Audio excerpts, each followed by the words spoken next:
And then the rain came.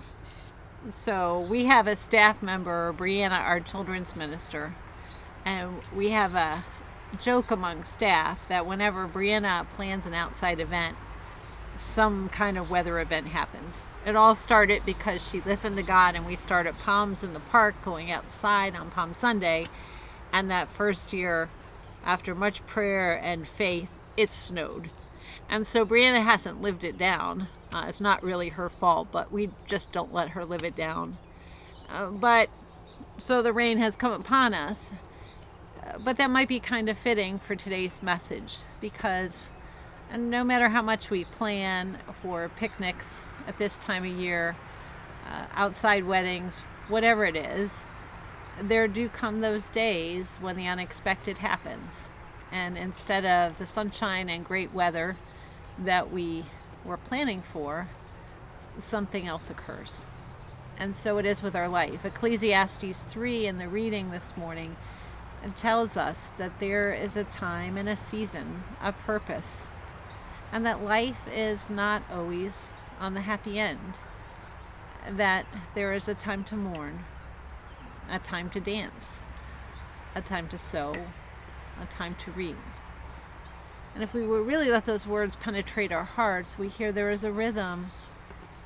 There are different seasons in life. And so, as we've been talking about last week, about that important transition between Moses' leadership and Joshua's, today we come to the section of the test where that handoff happens. Moses indeed dies, and Joshua is raised up for the next chapter. Someone once said that it's not change that's difficult for us as human beings, it's the transition. And so let's take a look at that passage in Deuteronomy 34 again, and pick up how that season is best managed and how we can apply that to our lives as well. Then Moses climbed Mount Nebo from the plains of Moab to the top of Pisgah, and from Jericho. And the Lord showed him the whole land from Gilead to Dan, all Naphtali, the territory of Ephraim and Manasseh, all the land of Judah as far as the western sea, the Negev and the whole region from the valley of Jericho, the city of palms as far as Zoar. And the Lord said to him, This is the land I promised on oath to Abraham, Isaac, and Jacob, when I said, I will give it to your descendants. I will let you see it with your eyes, but you will not cross over into it. And Moses, the servant of the Lord, died there in Moab, just as the Lord had said. He buried him in Moab, in the valley opposite Beth Peor. But to this day, no one knows where his grave is. Moses was 120 years old when he died, yet his eyes were not weak, nor his strength gone. The Israelites grieved for Moses in the plains of Moab 30 days, until the time of weeping and mourning was over. Let me stop there for a moment. And as we talked about last week, as the death of Moses occurred, last week we talked about the fact that God was the one who buried Moses and how he was present. But this week I want to take a little bit different turn and talk about that as the transition and what God did and led the Israelites to do that helped them. Transitions are very important, how we manage them. And while we do not have the ability to always manage the circumstances in our life and change them, we do have the ability to choose how we will respond. And the ways that we respond are significant, especially when it comes to transitions. How we manage our goodbyes impacts how we will look at that chapter of our life. One writer talked about the fact, lifted up about Robin Williams, and that while we might have perceived one perception of Robin Williams in his journey in life, that fact that Robin Williams, on a sad day after a long struggle, took his own life, the way in which he managed that goodbye affects how his family and how we all view his lifetime. Now we see someone who most likely struggled for a long journey. And so how we manage those goodbyes impacts not only the past, but also how we go forward.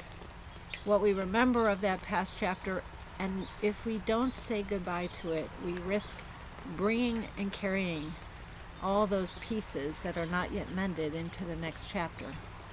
So the first thing that God does is he buries Moses, but it's significant that God is alone with Moses when he dies and does not allow the people to be there with him. That might seem harsh or difficult, especially for those of us, as we talked about last week, who are experiencing COVID deaths by themselves. But God was with Moses.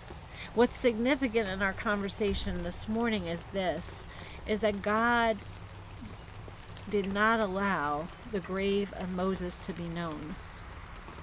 God did not want the grave of a dead prophet to become the center of Israel. He wanted the living leader, Joshua, and more importantly, the living God, who is always at work to be the center rather than a grave.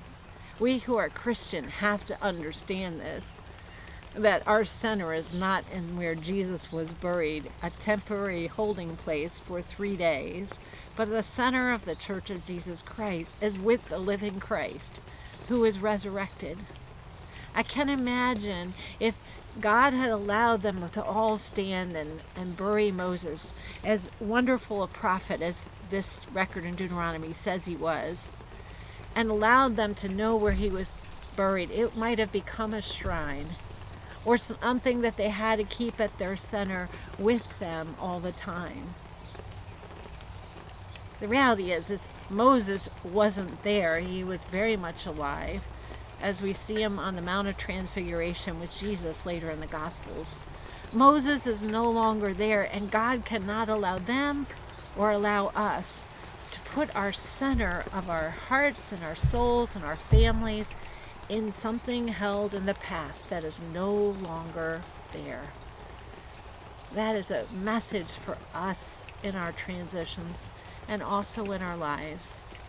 I knew of one family that at Christmas time would put all the gifts for each other in the car, and all the family would drive to the cemetery where the parents and grandparents were, and it was there that they would exchange their presents.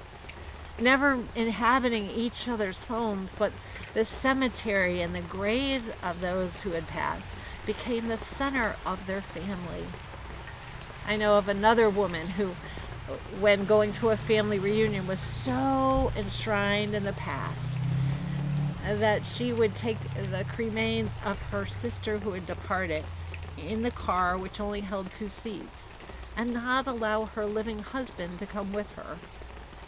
That might sound extreme to us, but it's a sign of someone who has not been able to say goodbye. So we've relocated again thanks to the weather. But I wonder if there's any event or chapter in your family's life in which the family kind of absorbed the story in such a way that everything else is tied to that one story. Maybe you know someone in your extended family who is attached and can't move beyond that place, who brings the story from the past with them wherever they go. If you're a mature disciple, you can journal about that. If you're a young disciple, we invite you to go and find something in the house that is something that's very special to you, and because it has a story of something or someone gave it to you that's special. So we invite you to stop the tape and go and look for that.